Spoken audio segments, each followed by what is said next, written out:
कालनेमी चलाया है, जिसके पहले चरण में 2 दिन में ही 60 से अधिक ऐसे कालनेमी गिरफ्तार किए जा चुके हैं। इसमें बांग्लादेशी भी कुछ लोग पाए गए हैं।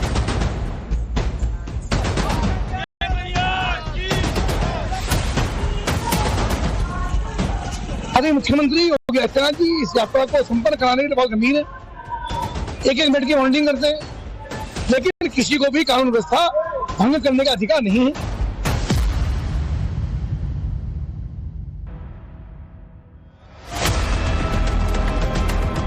तस्वीर हरिद्वार की है। भीड़ 18 बहरूपियों की है। इल्जाम सनातन से धोखा करने का है। ऑपरेशन कालनेमी के दौरान चंगुल में आए ये फर्जी बाबा कांवड़ियों को टारगेट कर रहे थे। तंत्र मंत्र की आड़ में लोगों से ठगी कर रहे थे, लेकिन सच्चाई सामने आई तो एक्सपोज हो गए।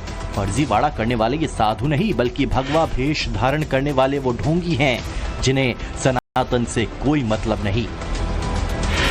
उत्तराखंड में बीते 2 दिनों में 61 बहरूपियों को गिरफ्तार किया जा चुका है।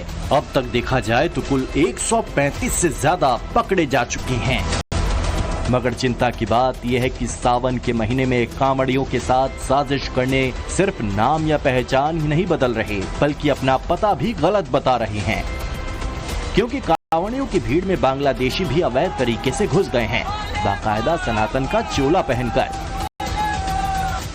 जो देवभूमि का मूल अस्तित्व है, उस अस्तित्व आस्था श्रद्धा के साथ किसी न किसी प्रकार की छेड़छाड़ करना, इसमें अनेक कालनेमी जो इस प्रकार के काम कर रहे थे, छद्म वेश बनाकर अपनी पहचान छुपाकर, उनको बेनकाब करना, उनको चिन्हित करना और लोगों को सुरक्षित रखना। हमारे संत महात्माओं के अंदर भी ऐसे लोग वेश बदलकर जो घुस गए थे, अभी 60 की संख्या में निकले हैं। ये निश्चित रूप से बहुत बड़ा सुरक्षा की दृष्टि से भी ये बड़ा जरूरी था कि इनकी पहचान की जाए। इसलिए हमने राज्य के अंदर ऑपरेशन कालनेमी चलाया है, जिसके पहले चरण में 2 दिन में ही 60 से अधिक ऐसे कालनेमी गिरफ्तार किए जा चुके हैं। इसमें बांग्लादेशी भी कुछ लोग पाए गए हैं। क्या नाम है आपका? इनके पहनावे को देखकर कोई भी गच्चा खा जाए, क्योंकि इन्होंने वेश ही बाबा का धरा है और घूम रहे थे देवभूमि में। मगर फर्जी बाबाओं का मुखौटा उतर गया। ऑपरेशन कालनेमी के तहत हरिद्वार से 6 बहरूपियों को पकड़ा गया। बाबा यहाँ पर क्या करने आए हो? घूमने आया था यहाँ। हाँ। और नहर की पटरी पे घूम रहा था। हाँ। भागने खाने का काम है। और वो चल रहा था कांवड़ में पहन रखा जो है, चल रहा है। ठीक, क्या काम करते हो? भागने खाने। अच्छा। हरिद्वार में मांगने खाने पहुंचे हैं, लेकिन कहां से? कोई यूपी से, कोई बिहार से, तो कोई दिल्ली से। और इनका नाम भी ऐसा है जिसे पहले तो छिपाते रहे, मगर जब दाल नहीं गली तो कैमरे पर सच्चाई बताने को मजबूर हो गए। क्या नाम है आपका? मोहम्मद सलीम। कहाँ के रहने वाले हो? फिरोजाबाद, आगरा जिला फिरोजाबाद। मोहम्मद जाफर, जिला महाराष्ट्र। मोहम्मद असलम, गाँव का नाम दहा,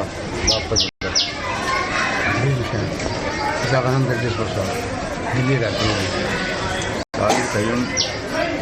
जिला सुपौल, बिहार।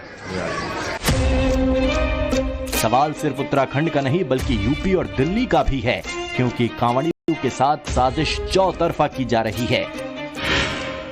दिल्ली में कांवड़ियों के मार्ग में कांच फेंका गया। यूपी में कांवड़ खंडित होने पर कांवड़ी आक्रोशित हो गए और उत्तराखंड के कांवड़ यात्रा के दौरान 125 किलो डायनामाइट मिला। यहाँ कांच के छोटे छोटे टुकड़े हैं जिन्हें शाहदरा में कांवड़ रूट पर फेंका गया। करीब आस्था को बाधित करने की कोशिश की गई। कांवड़ियों के पैर में कांच के टुकड़े धंस जाए, ऐसी नाकाम साजिश रची गई। ये क्योंकि यूपी बॉर्डर यहाँ समाप्त होता है और दिल्ली स्टार्ट होती है, और यहीं से पूरा रूट जो कांवड़ हमारे शिव भक्त हैं लेकर आने वाले हैं, यमुनोत्री से, गंगोत्री से, ऋषिकेश से और आपके हरिद्वार से। और ये रूट मेन रूट है, यहाँ से ही राजस्थान को जाने वाले शिव भक्त बोले जो कांवड़ लेकर आएंगे। हरियाणा है, एक मेन रूट है, यहाँ से लाखों की संख्या में कांवड़िए यहाँ से जाते हैं।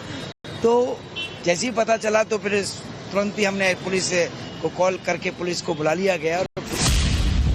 जिस रूट से कांवड़िए गुजरते हैं, जहां कांवड़ियों के लिए विश्राम घर बनाया जाता है, वहां रात के अंधेरे में कांच के बेहिसाब टुकड़े। मामले की शिकायत जीटीबी एनक्लेव और सीमापुरी पुलिस को दी गई, जिसके बाद दोनों थानों के पुलिस ने आसपास के सीसीटीवी फुटेज खंगालने शुरू किए। इस बात की जांच हो रही है कि आखिर वो कौन लोग हैं जिन्होंने कांवड़ रूट को बाधित करना चाहा। इन अराजक तत्वों की पुलिस शिद्दत से तलाश कर रही है। दिल्ली के मंत्री कपिल मिश्रा ने भी सोशल मीडिया पोस्ट के जरिए गंभीर सवाल खड़े किए हैं। इस वक्त हम जीटी रोड पे मौजूद हैं और ये जो आप देख रहे हैं ये पूरा रास्ता ये दरअसल वही कांवड़ मार्ग है। 1.5 किलोमीटर का लंबा स्ट्रेच है और सामने अगर आप देखेंगे तो ये यूपी का बॉर्डर है। सीधे अगर आप जाएंगे तो लोनी की तरफ जो रास्ता है वो निकल जाता है और जो कांवड़िए हरिद्वार से आते हैं, ब्रिजघाट से आते हैं, वो यहीं से आगे जाते हुए हरियाणा और राजस्थान की तरफ मूव करते हैं। ऐसे में ये काफी ज्यादा अहम हो जाता है। कांवड़ियों के स्वागत के लिए देखेंगे तो यहाँ पर जो पंडाल है वो भी लगाया जा रहा है, कांवड़ शिविर बनाए जा रहे हैं। लेकिन इसी बीच में अगर आप पूरा पीछे का रास्ता देखेंगे, ये देखिए पीछे ये जीटीबी हॉस्पिटल की तरफ जाने वाला रास्ता है। ये जीटी रोड सीधे रास्ता निकलता है, मेन हाईवे है और इस रास्ते पे अगर आप देखेंगे तो ये जो तार से, ये जो आप देखेंगे रस्सी से जो इस साइड बैरिकेड के इस साइड का जो पूरा एरिया है, इसको बाकायदा कांवड़ रूट निर्धारित किया गया है और इसी कांवड़ रूट के ऊपर ये आरोप लगा रहे थे। कल हम अपने कांवड़ पे सेवा कर रहे थे तो 2-3 कांवड़ी पीछे से आए, उन्होंने हमें बताया कि रूपपुरी रोड पे कांच बिखरा हुआ है। ये सोची समझी साजिश है सारी। क्या दिखाना चाहते हैं ये लोग? जो शिव भक्त हैं हमारे, कई लोगों के कांच भी लग चुके हैं। कांवड़ यात्रियों के पैरों में लगे क्योंकि नंगे पैर चलते हैं वो, और उनको लगे वो भी उनकी कांवड़ खंडित हो जाए, गिर जाए, चोट लग जाए उनको। कांवड़ यात्रा को लेकर सबसे ज्यादा हलचल हो रही है यूपी और उत्तराखंड में। इसकी वजह है दोनों राज्यों की सरकार का वो आदेश जो कांवड़ियों की सहूलियत के लिए है। फर्जी बाबाओं पर का निर्देश है, जबकि उत्तराखंड में बहरूपियों की धरपकड़ के लिए ऑपरेशन कालनेमी चलाया जा रहा है। ऑपरेशन कालनेमी का मकसद ही ऐसे ढोंगियों को गिरफ्तार करना है जो पहनावे से खुद को सनातनी बताते हैं, मगर असलियत कुछ और है। जय श्री राम। जय श्री राम। श्रद्धा के केंद्र हैं अयोध्या, मथुरा, काशी, वृंदावन, नैमिषारण्य, शुक्रताल से लेकर के चित्रकूट तक, और सभी स्थानों पर एनकाउंटर योग्य अपराधी जो हैं संत के वेश में, महंत के वेश में, कहीं कोई भिक्षाटन करने के वेश में, ऐसे ऐसे कपड़ों में बैठे हुए हैं। तो उत्तराखंड की सरकार ने एक उदाहरण प्रस्तुत किया है। कांवड़ मार्ग पर नाम बदलकर दुकान खोलने का धंधा नहीं चला। भगवा चोला पहनकर कांवड़ रूट पर फर्जी बाबागिरी सफल नहीं हो पाई तो सियासी दांव पेच भी खूब चल गए। कांवड़ रूट के ढाबों पर QR कोड वाले आदेश को चुनौती दी गई, जिस पर सुप्रीम कोर्ट में 15 जुलाई को सुनवाई होनी है।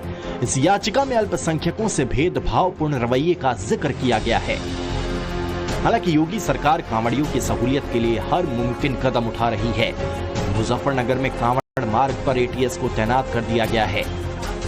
मुजफ्फरनगर के शिव चौक से हजारों कांवड़ियों का दस्ता निकलता है और जल लेकर वापस लौटता है। ऐसे में कोई कांवड़ियों की राह में विघ्न पैदा न हो, इसकी निगरानी ATS के जवान कर रहे हैं। योगी के मंत्री भी मुजफ्फरनगर में गली गली घूमकर मुआयना कर रहे हैं।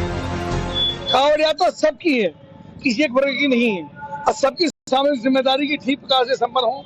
कुछ लोग इस कांवड़ यात्रा पर गिद्ध नजर गड़ाए हुए हैं, जो खराब करना चाहते हैं, व्यवधान करना चाहते हैं। ऐसे लोगों को भी चेतावनी दी गई है, किसी प्रकार का व्यवधान करता हुआ कोई पाया जाए उसको कड़ी कार्रवाई उसके ऊपर होगी, कि जो बख्शा नहीं जाएगा। आदरणीय मुख्यमंत्री योगी आदित्यनाथ जी इस यात्रा को संपन्न कराने के लिए बहुत गंभीर है। 1-1 मिनट की मॉनिटरिंग करते हैं, लेकिन किसी को भी कानून व्यवस्था भंग करने का अधिकार नहीं है। योगी सरकार ने कांवड़ मार्ग पर मीट की दुकान बंद करने और शराब की दुकानों को ढकने का आदेश दिया था, जिस पर खूब हो हल्ला मचाया गया। समाजवादी पार्टी की तरफ से कई सवाल दागे गए, लेकिन योगी ने इन सियासी बयानों को बहुत तवज्जो नहीं दी। अब इसका इम्पैक्ट यूपी के दूसरे शहरों में भी दिखने लगा है। काशी में भी नॉनवेज की दुकानें समूचे सावन में बंद करने का फैसला लागू कर दिया है। हालांकि ये फैसला नगर निगम लेवल पर लिया गया। महादेव के सबसे प्रिय सावन महीने की शुरुआत हो चुकी है और इस दौरान उत्तर प्रदेश सरकार की ओर से कुछ महत्वपूर्ण फैसले किए गए हैं। कांवड़ रूट पर मांस और मदिरा की दुकान पर पूरी तरीके से पाबंदी लगाई गई है, लेकिन वाराणसी की अगर बात करें तो वाराणसी नगर निगम की ओर से एक फैसला लिया गया है जिसमें वाराणसी शहर के परिक्षेत्र में किसी भी तरह की जो मांस, मछली और मीट की जो दुकान होगी वो नहीं खुलेंगी। यानी अगले 1 महीने तक जो नॉनवेज की दुकानें हैं वो सड़कों पर दिखाई नहीं पड़ेंगी। वो पूरी तरीके से उन पर पाबंदी लगा दी गई है, क्योंकि कहीं भी अगर ये दुकानें खुलती हैं तो उन दुकानदारों के खिलाफ पशु क्रूरता अधिनियम के तहत बाकायदे FIR भी दर्ज कराई जाएगी। शहर में कांवड़िया आते हैं और प्रमुख मार्ग होता है, आने जाने में लोगों को दिक्कतें होती हैं। दर्शनार्थी आते हैं, श्रद्धालु आते हैं, कांवड़ आते हैं, तो उनको देखते हुए कि सौहार्द और वातावरण शुद्ध रहे और किसी भी प्रकार की किसी को कोई कठिनाई का सामना न करना पड़े, इसके दृष्टिगत जो शहर मार्ग क्षेत्र में जितनी भी इस तरह की दुकानें हैं वो पूरी तरह से मंडी हो चाहे कुछ भी हो सब बंद रहे। गाजियाबाद में शराब की दुकानों को कांवड़ रूट पर ढंक दिया गया। मुरादाबाद में भी पर्देदारी कर दी गई है कि दुकानों के शटर डाउन कराने लगे। तर्क आस्था का दिया जा रहा है, दुहाई दुकानदारों के मिल रहे सहयोग की है। आप 25 तारीख तक दुकानें बंद रखेंगे और हमारी धार्मिक भावना है तो उसमें हम इस पे पूरा इन लोगों का सहयोग भी मिला है और इन्होंने कहा भी है कि हम थोड़ा बहुत नुकसान झेल लेंगे, कोई बात नहीं, जब भी कावड़ आएगा हमारी दुकानें बंद। कांवड़ मार्ग पर बम बम की गूंज सनातनियों का वो घोष है जो एक शहर, राज्य या दायरे तक सीमित नहीं है। करोड़ों भोले भक्त आस्था की इस डगर पर सावन के महीने में निकलते हैं और गंगा जल लेकर हरिद्वार से यूपी और दिल्ली वापस लौटते हैं। दिल्ली में ट्रैफिक पुलिस और MCD टीम तैनात कर दी गई है। कांवड़ियों के लिए 374 शिविर लगाने को मंजूरी दी गई है, जबकि यूपी में पुलिस, PSC, पैरामिलिट्री के 45,000 जवान तैनात किए गए हैं। 40,000 CCTV कैमरे और 600 ड्रोन भी लगाए गए हैं।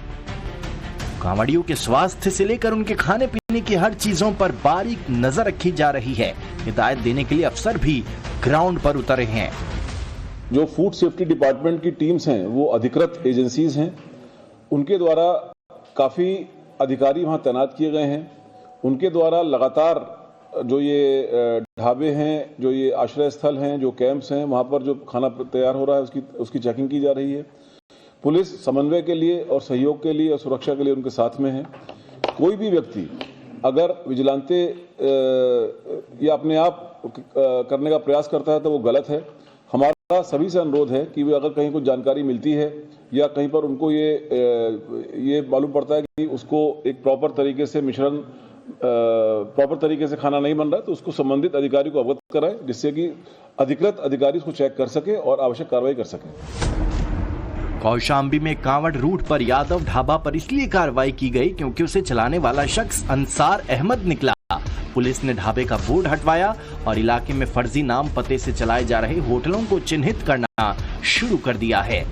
कांवड़ियों के आने जाने वाले मार्ग पर सर्किल सिराथू के थाना कड़ाधाम, सैनी एवं पोखराज के सभी होटल एवं ढाबों को चेक किया गया है तथा उनके संचालकों को वास्तविक नाम देखकर प्रदर्शित करने के लिए बताया गया है।